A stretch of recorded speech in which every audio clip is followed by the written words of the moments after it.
Bismillahirrahmanirrahim. Assalamualaikum warahmatullahi wabarakatuh. Perkenalkan, nama saya Widodo Yuswantoro dengan NIM 22211111211. Di sini saya akan menjawab pertanyaan untuk tugas UAS dari Hukum Penanaman Modal dari kelas 6C. Soal yang pertama, pengertian penanaman modal menurut perspektif hukum di Indonesia serta asas dan tujuannya. Untuk pengertian menurut Undang-Undang Nomor 25 Tahun 2007 tentang penanaman modal Undang-Undang PM, penanaman modal adalah segala bentuk kegiatan menanam modal baik oleh penanam modal dalam negeri maupun penanaman modal asing. Untuk melakukan usaha di wilayah Negara Kesatuan Republik Indonesia, kegiatan ini mencakup investasi langsung maupun tidak langsung yang bertujuan memperoleh keuntungan. Untuk asas-asas penanaman modal ada kepastian hukum, adalah jaminan perlindungan hukum terhadap investor, keterbukaan, akses informasi yang transparan, akuntabilitas dan proporsionalitas, yaitu tata kelola yang profesional dan adil, efisiensi dan berkelanjutan, yaitu investasi yang memberi manfaat jangka panjang, kesetaraan, yaitu perlakuan yang sama terhadap investor domestik dan asing, dan yang terakhir yaitu berwawasan lingkungan mendukung pembangunan yang berkelanjutan.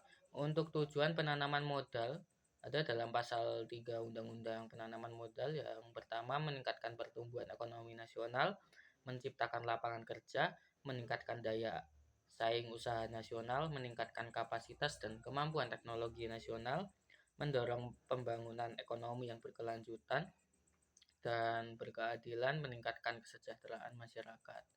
Untuk soal yang kedua yaitu pengaruh regulasi penanaman modal terhadap investasi domestik dan asing serta pertumbuhan ekonomi nasional. Regulasi utama yang relevan ada dalam Undang-Undang Nomor 25 Tahun 2007, Peraturan Presiden Nomor 10 Tahun 2021 tentang bidang usaha penanaman modal, dan yang ketiga ada PP Nomor 5 Tahun 2021 tentang penyelenggaraan perizinan berusaha berbasis resiko.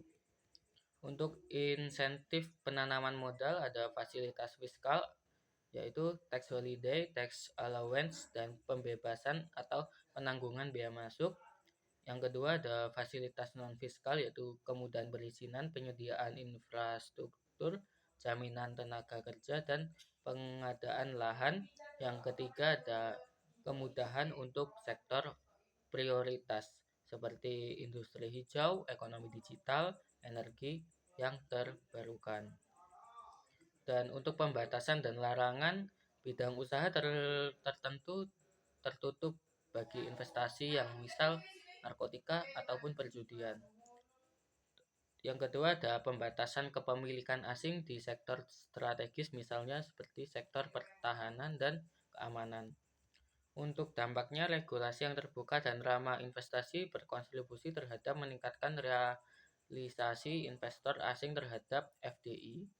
Dan yang kedua ada insentif fiskal mendorong ekspansi sektor manufaktur dan industri pengelolaan. Dan yang ketiga, namun regulasi yang rumit dan tumpang tindih serta ketidakpastian hukum dapat menahan arus investasi. Investasi yang meningkat mendorong pertumbuhan ekonomi, menciptakan lapangan kerja, dan meningkatkan devisa. Yang ketiga yaitu kepastian. Untuk yang ketiga, soal ketiga tentang kepastian hukum dan penegakan kontrak dalam rezim penanaman modal, pengaruh terhadap kepercayaan investor dan stabilitas ekonomi. Untuk kapasitas hukum adalah fondasi penting dalam menciptakan iklim investasi yang sehat. Hal ini meliputi dari kejelasan dan konsistensi regulasi, ketersediaan lembaga arbitrase atau pengadilan yang efisien, penegakan kontrak yang adil dan cepat.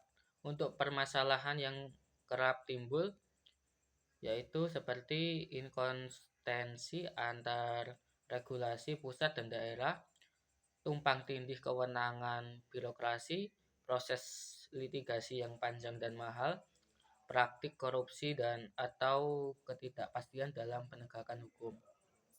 Pengaruh terhadap investor. Kepastian hukum mendorong kepercayaan investor, memperkuat niat untuk melakukan investasi jangka panjang. Yang kedua, penegakan kontrak yang lemah, mengakibatkan tingginya resiko usaha, menurunkan daya saing Indonesia sebagai tujuan investasi. Untuk implikasi terhadap stabilitas ekonomi. Investasi jangka panjang yang berkelanjutan mendorong pertumbuhan sektor real. Lalu ketidakpastian hukum beresiko menurunkan kepercayaan global dan mengganggu kestabilan makroekonomi. Dan soal yang keempat, hak dan kewajiban investor serta keseimbangan hukum dalam mewujudkan iklim investasi yang bertanggung jawab. Hak-hak investor pasal 6 Undang-Undang Penanaman Modal mendapatkan keperlakuan yang sama dan tidak diskriminatif, mendapatkan kepastian hak atas kekayaan kepemilikan, mendapatkan akses terhadap informasi dan dukungan kebijakan, memperoleh kompensasi atau nasionalisasi, mengalihkan aset dan keuntungan ke luar negeri bagi investor asing. Untuk kewajiban investor terdapat dalam pasal 15 Undang-Undang Penanaman Modal, melaksanakan tanggung jawab sosial dan lingkungan atau CSR, memenuhi kewajiban perpajakan dan ketenagakerjaan, menerapkan prinsip tata kelola perusahaan yang baik, melindungi lingkungan hidup dan menjaga kelestarian sumber daya alam, dan meningkatkan kepastian tenaga kerja lokal. Untuk keseimbangan antara hak dan kewajiban, sistem hukum Indonesia menegakkan bahwa hak investor dilindungi secara pasti dan adil, namun diimbangi oleh kewajiban sosial dan lingkungan. Penerapan sanksi administratif bagi investor yang lalai menjalankan kewajiban merupakan bentuk kontrol negara terhadap keberlangsungan investor yang bertanggung jawab. Tujuannya adalah menciptakan iklim investasi yang kondusif namun tidak eksploitatif atau serta menjamin pembangunan yang inklusif dan keberlanjutan. Cukup sekian dari saya. Jika ada sesuatu yang mungkin kurang jelas atau kurang lengkap, mohon untuk dimaklumkan. Wassalamualaikum warahmatullahi wabarakatuh.